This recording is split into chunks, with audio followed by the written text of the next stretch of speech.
अस्सलाम वालेकुम व्यूअर्स, मैं हूं नौमान बोदला और आप देख रहे हैं नौमान बोदला यूट्यूब चैनल। आज व्यूअर्स हम डिजिटल हिस्ट्री की एक ऐसी साइबर क्राइम और उसकी इन्वेस्टिगेशन और उसके फोरेंसिक का जिक्र करेंगे जो कि जिसने दुनिया को हिला के रख दिया। FBI, CIA सब परेशान कि आखिर ये क्या हो रहा है, जिसमें डार्क वेब भी इन्वॉल्व हुआ, बहुत सारा कुछ हुआ, टॉर ब्राउजर्स यूज हुए। ये सब आज डिटेल में आपको बताऊंगा मैं। उसका पोस्टमार्टम करेंगे, इंसिडेंट होने से लेके कैसे डिटेक्ट हुआ, क्या गलती की, क्या इन्वेस्टिगेशन हुई, किस तरह से फोरेंसिक हुआ और कैसे अरेस्ट हुआ और उसको सजा कितनी हुई। तो चलते हैं वीडियो में आगे, लेकिन उससे पहले आपसे रिक्वेस्ट हमेशा की तरह कि प्लीज़ चैनल को सब्सक्राइब करें ताकि हर नई आने वाली वीडियो का आपको नोटिफिकेशन आ जाए और आपके यूट्यूब के ऊपर ये फौरन नज़र आ जाए। तो व्यूअर्स चलते हैं, बात शुरू करते हैं 2011 से, जिसमें सिल्क रोड के नाम से एक वेबसाइट लॉन्च होती है। स्टोरी बहुत मजे की है, जरा सुनने वाली है और ये स्टोरी एक्चुअल स्टोरी है। सिल्क रोड एक वेबसाइट लॉन्च होती है, लेकिन वो आपके नॉर्मल ब्राउजर पे नहीं खुल सकती थी, क्योंकि नॉर्मल ब्राउजर जो है वो .com, .org, .edu, .gov इस किस्म की एक्सटेंशंस वाली वेबसाइट्स खोलता है। वो क्रोम हो, फायरफॉक्स हो, इंटरनेट एक्सप्लोरर हो या कोई भी जो नॉर्मल ब्राउजर है। डार्क वेब की जो वेबसाइट्स होती हैं उनकी एक्सटेंशन कॉम की जगह ओनियन होती है। तो इसीलिए इसकी वेबसाइट्स खोलने के लिए, डार्क वेब वाली वेबसाइट्स खोलने के लिए ब्राउजर भी टॉर ही चाहिए। अब टॉर क्या है? TOR, ये आप स्क्रीन पे देख रहे हैं, दी ओनियन राउटिंग। अब ये ओनियन राउटिंग भी पहले जरा समझें कि बहुत मजे की चीज है। जिस तरह से ओनियन, प्याज के छिलके होते हैं ना, तय दर तय दर तय दर तय, बिल्कुल इसी तरह से ये जो ओनियन राउटिंग है ये भी 3 हिस्सों में राउटिंग कर देता है। एक होता है एंट्री, फिर होती है मिडल और फिर होती है एग्जिट। 3 तहों में आपके इंटरनेट की ट्रैफिक को ये डिवाइड कर देता है और सिर्फ ये नहीं करता, दुनिया के मुख्तलिफ हिस्सों में इसको राउटिंग कर देता है, ताकि एक्चुअल सर्वर जहां पे वो ओनियन वेबसाइट चल रही है वहां तक आपका एक्चुअल आईपी पहुंच ही ना सके। और इतनी जगह ये आईपीस को घुमा देता है कि नॉर्मल राउटिंग, जो नॉर्मल ब्राउजर्स है वो इस किस्म की राउटिंग को समझ ही नहीं सकते। और नॉर्मल इन्वेस्टिगेशंस भी जो हैं, जो डिजिटल इन्वेस्टिगेशंस हैं, उनमें भी ये इस तरह से पता नहीं चलता। तो ये सिल्क रोड .onion भी एक इसी किस्म की वेबसाइट थी, जहां पे हो क्या रहा था बेसिकली, ये कोई हैकिंग नहीं हो रही थी, किसी का पासवर्ड नहीं लीक हो रहा था। ये डार्क वेब पे नारकोटिक्स, असलहा और इस किस्म की जो बेसिकली साइबर क्राइम के टूल्स हैं उनकी सेल एंड परचेज हो रही थी और सारी की सारी पेमेंट हो रही थी बिटकॉइन में। अब जरा सोचिए 2011 में, जब बिटकॉइन को कोई पूछता भी नहीं था। ये उस टाइम जो है, आगे चल के नाम भी बताता हूं अभी आपको कौन कर रहा था, रॉसल ब्रिच, बेसिकली रॉसल ब्रिच उसका नाम था। तो वो जो है उस टाइम बिटकॉइन में कर रहा था अपनी पेमेंट रिसीव, ताकि उसका कोई मनी ट्रेल ना हो। अब व्यूअर्स अगली जो स्टेज है, ये तो आपको मैंने बैकग्राउंड बताया कि था क्या। आप जरा समझें, यह एक सवाल पैदा होता है बेसिकली कि अगर वो टॉर पे चल रहा था, ओनियन नेटवर्क पे ओनियन राउटिंग हो रही थी, तो ये जो सिल्क रोड है ये डिटेक्ट कैसे हुआ? व्यूअर्स 2 साल FBI, CIA हवा में तीर चलाती रही, कुछ नहीं मिला। ये समझ ही नहीं आ रही थी कि ये जो सिल्क रोड वेबसाइट है इसको ऑपरेट कौन कर रहा है। डार्क वेब पे चल रही है, ये तो पता चल गया। तो तब इन्वेस्टिगेटर्स ने कहानी शुरू हुई इसकी हिस्ट्री या आर्काइव लॉग्स देख के। आर्काइव लॉग्स में से एक 2011 की, जब ये नई अभी वेबसाइट बनी थी सिल्क रोड, उस टाइम के लॉग्स में बिटकॉइन टॉकिंग एक फोरम है, उसके ऊपर एल्टॉयड नामी एक यूजर, वो जो है इसका सिल्क रोड का को एडवर्टाइज कर रहा था, इसको प्रमोट कर रहा था। बेसिकली एडवर्टाइज से मुराद प्रमोट कर रहा था बिटकॉइन टॉकिंग फोरम के ऊपर।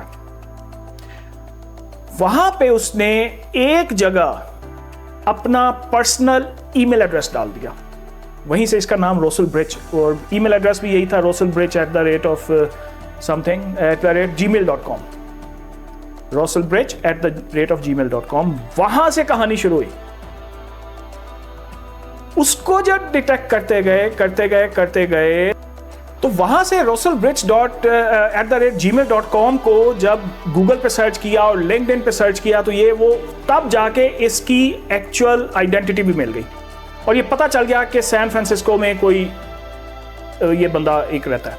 लेकिन सवाल ये है कि अब उसको किया क्या जाए।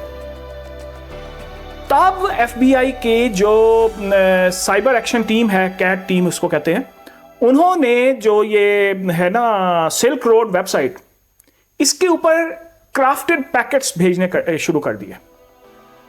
लॉगिन पेज के ऊपर हैंडशेक करने, इसको टेक्निकल जुबान में कहते हैं हैंडशेक के लिए क्राफ्टेड पैकेट्स भेजे और बार बार कई सारे भेजे। तब जाके मिली सेकेंड्स के अंदर उसके सर्वर ने जो पब्लिक IP है वो वापस FBI को पता चल गया। तो अब ये सवाल ये पैदा होता है कि अगर वो टॉर था तो टॉर का तो काम ही ये है कि वो जो है एक्चुअल IP ना दे। उसने एक्चुअल IP कैसे दे दिया? यहां पे ये बहुत दिलचस्प बात है। यहां पे रोसल ब्रिज ने एक छोटी सी टेक्निकल गलती कर दी, और व्यूअर्स, डिजिटल दुनिया में आपकी पहली गलती ही आखिरी गलती होती है। उसने बेसिकली जब टॉर का सर्वर कॉन्फ़िगर किया तो उस टॉर के सर्वर की कॉन्फ़िगरेशन में उसने एक छोटी सी गलती कर दी, और वो गलती क्या थी कि उसने उसकी IP लीकेज के लिए को बंद करने के लिए एक छोटा सा चेक होता है सर्वर सिग्नेचर का, उसने वो सर्वर सिग्नेचर ऑफ नहीं किया।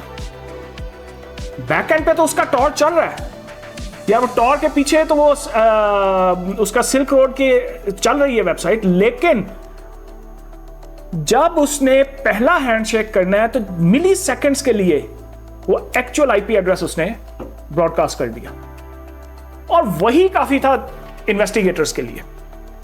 और वो IP एड्रेस भी सीधा प्लेन था 62.75.246.20। और व्यूअर्स, आपको मैं बताता चलूं कि डिजिटल इन्वेस्टिगेशन में जब आपको IP एड्रेस मिल जाए एक्चुअल, तो इसका मतलब है आपने सब कुछ हासिल कर लिया। तो जब इस IP एड्रेस को ट्रेस बैक किया गया, इसको चेक किया गया, तो पता चला कि ये IP एड्रेस आइसलैंड के अंदर एक डेटा सेंटर का है। ये 2013 की बात कर रहा हूं मैं। 2 साल बाद FBI ने ये सब कुछ किया। एक्चुअली 2 साल लगे उनको ये सब कुछ करने में।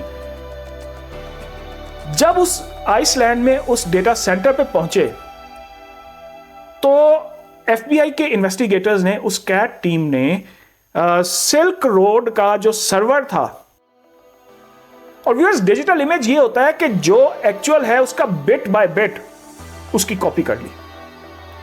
जब वो एनालाइज किए, जब उस सर्वर्स को एनालाइज किया, तब जाके पता चला उसके लॉग्स के अंदर कि सैन फ्रांसिस्को से जनाब फलां IP एड्रेस से ये जो रोसल ब्रिज नामी बंदा था वो VPNs और SSL और SSH के जरिए जो है वो इस सर्वर के साथ कम्युनिकेट कर रहा था। वहां से उसके IP एड्रेसेस मिले। अब इससे अगली बड़ी कहानी है। वो कहानी ये है कि इस सारे कुछ में उनको ये पता है या पता चल गया था उस सर्वर के लॉग से कि उसका जिस लैपटॉप से वो इसको एक्सेस करता है और ये सब कुछ चला रहा था, वो पूरा रैकेट, वो एनक्रिप्टेड था और एनकोडेड था। अब ये उसके घर जाके छापा भी नहीं मार सकते थे कि अगर उसने लैपटॉप बंद कर दिया तो जो है वो सब कुछ उसका वाइप आउट हो जाएगा, सब एविडेंस खत्म हो जाएगा। तो उस बंदे को क्या करेंगे ये? तब FBI ने एक पूरा गेम प्लान बनाया, क्योंकि इसी दौरान उनको ये पता चल चुका था कि वो अपने घर से तो लैपटॉप ऑपरेट ही नहीं करता। वो लैपटॉप कनेक्ट करता है इस आइसबर्ग वाले आइसलैंड वाले डेटा सेंटर से, जहां पे उसका वो सिल्क रोड चल रहा था, जब वो किसी पब्लिक वाईफाई पे जाता है, पब्लिक नेटवर्क्स पे जाता है, मसलन लाइब्रेरी हो सकती है, स्टेशन हो सकते हैं, कोई ऐसी जगह हो सकती है। तब इन्होंने उसका पूरा पैटर्न बनाया, फॉलो किया उसे कि कब कब कहां कहां जाता है और कहां कहां ये इंटरनेट कनेक्ट, अपना लैपटॉप कनेक्ट करता है इंटरनेट से। तो इन्होंने आइडेंटिफाई की एक लाइब्रेरी सैन फ्रांसिस्को में, ग्लीन पार्क लाइब्रेरी थी जी। ग्लीन पार्क लाइब्रेरी आइडेंटिफाई की और इन्होंने अपने 2 अंडरकवर एजेंट्स उसी लाइब्रेरी में उसके नजदीक कहीं बिठाए। ये बहुत फिल्मी अंदाज में इसको अरेस्ट किया गया था, क्योंकि एक्चुअल जो इसमें कैच था वो ये था कि इनको उसका लैपटॉप चलती हुई हालत में लॉगिन हुआ चाहिए था। तो इन्होंने पूरी उधर एक जो है सीन क्रिएट किया कि जहां पे वो बैठा अपना लैपटॉप यूज कर रहा था, उसके नजदीक ही कहीं राइट लेफ्ट इन्होंने अपने 2 एजेंट्स अंडरकवर बिठा दिए, मेल एंड फीमेल, जिन्होंने उधर जाहिर किया वो मियां बीवी हैं।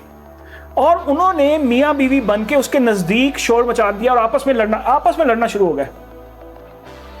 तो जैसे ही वो रोसल ब्रिच जो है इनकी तरफ मुतवज्जा हुआ और इनको छुड़वाने या सुलह सफाई की तरफ गया, उसने अपना लैपटॉप ऑन हालत में ही छोड़ दिया। और इसी टाइम का इनको इंतजार था, क्योंकि एक तीसरा अंडरकवर एजेंट वहां बैठा इस सब कुछ का इंतजार कर रहा था कि उसको ये मौका मिले। जैसे ही रोसल ब्रिच उनकी तरफ मुतवज्जा हुआ और थोड़ा उस तरफ हुआ, तो उसने लैपटॉप छीन लिया इससे, या टेबल से उठा लिया पहले, और उनको चालू हालत में चलता हुआ लैपटॉप मिल गया और ये बंदा अरेस्ट हो गया। अब जरा सुने इससे आगे की कहानी। उसके लैपटॉप से मिला क्या, और अब इंपॉर्टेंट बात ये आपको समझ आएगी कि उसका चलता हुआ लैपटॉप क्यों चाहिए था। क्योंकि उसके अंदर सिल्क रोड का लॉगिन हुआ एडमिन पैनल मिल गया, क्योंकि वो वहां बैठा अपने जो सब लेन देन थी और वो कर रहा था। वो एडमिन पैनल मिल गया, जहां से इनको पूरा एविडेंस मिल गया कि जनाब ये बंदा यहीं से इसको कंट्रोल कर रहा है। एक चीज, यहां पे एविडेंस खत्म नहीं हुआ, बल्कि उसके डिजिटल वैलेट से 1,44,000 बिटकॉइन मिले। और व्यूअर्स, आपको पता है 1,44,000 बिटकॉइन का मतलब क्या है? 2011 में भी ये 13 में जब वो अरेस्ट हुआ तब भी ये मिलियंस ऑफ डॉलर थे, और आज तो बिलियंस ऑफ डॉलर है। यही नहीं, इसके अलावा वो जितने लोगों के साथ अपनी लेन देन करता था, हैकिंग के सॉफ्टवेयर बेचता था, ड्रग डीलर्स के साथ डीलिंग करता था, वेपन्स वालों के साथ डीलिंग करता था, वो सब के लॉग मिल गए, सबकी चैट मिल गई। और सिर्फ यही नहीं, एक और बहुत इंपॉर्टेंट चीज मिली, रॉसल ब्रिच की डिजिटल डायरी, जिसमें उसने एक तरह का कन्फेशन ही कह लें, जिसमें उसने वो जब से ये सिल्क रोड लॉन्च की थी तब से लेके आज तक की तमाम कार्रवाई उसने डायरी के अंदर, जैसे डेली डायरी टाइप लिखते हैं, वो लिखा हुआ था। और एंड पे उसका एक नोट भी था कि रॉसल ब्रिच मेरा प्रोजेक्ट है और मैं इसका बादशाह हूं, बहुत जैसे फातिहाना। और वाकई 2 साल से वो सब कुछ को ऐसे ही चला रहा था। तो देखिए, एक छोटा सा टेक्निकल ग्लिच जिसको ये बहुत आराम से पैच कर सकता था उस टाइम जब ये कॉन्फ़िगरेशन कर रहा था अपाची सर्वर्स की, but he just forgot it, या इसको कह लिया वो मिस आउट कर गया। तो व्यूअर्स, 2026 में आप समझने वाली बात यह है, इस सारी कहानी को, इस सारा वाकया आपको बताने का मकसद जरा समझें कि if you are interested in getting your career into this digital investigation और digital forensic stuff, तो हैकर जितना भी काबिल क्यों ना हो, ये तो हमेशा हर इन्वेस्टिगेशन, वो डिजिटल इन्वेस्टिगेशन हो या दूसरी, उसमें ये कहते हैं कि चोर कोई ना कोई निशानी छोड़ के जाता है। और डिजिटल दुनिया में, और आज के खास तौर पे एजेंटिक एआई की दुनिया में, फुटप्रिंट कंप्लीटली वैनिश हो ही नहीं सकते।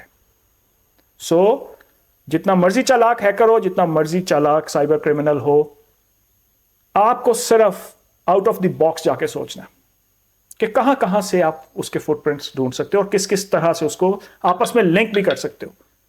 इन्वेस्टिगेशन क्योंकि और फोरेंसिक सिर्फ ढूंढना नहीं बल्कि कनेक्ट करना भी होता है, क्योंकि एक्चुअल वही होती है जो चीज जाके प्रोसिक्यूट होती है। तो व्यूअर्स, ये थी आज के साइबर क्राइम की एक कहानी, उसकी इन्वेस्टिगेशन और फोरेंसिक से रिलेटेड स्टोरी। तो अगर आपको वीडियो अच्छी लगे तो प्लीज चैनल को सब्सक्राइब करें। और हाँ, इस वीडियो में से भी अगेन हमेशा की तरह कि अगर कोई भी पॉइंट आप उसके ऊपर स्पेसिफिक डिटेल चाहते हैं तो प्लीज कमेंट में उसको मेंशन करें, क्योंकि मैं खुद कमेंट पढ़ता हूं तो आई विल इंशाल्लाह गेट बैक टू यू, और उसकी डिटेल जो है वो मैं किसी न किसी वीडियो में आपके साथ शेयर कर लूंगा। और अगेन रिक्वेस्ट कि प्लीज चैनल को सब्सक्राइब करें और वीडियो लाइक और शेयर भी कर दिया करें, ताकि आपकी तरह बाकी लोग भी इससे फायदा उठा सकें। तो मिलते हैं अपने अगली वीडियो में फ्राइडे को। Thank you.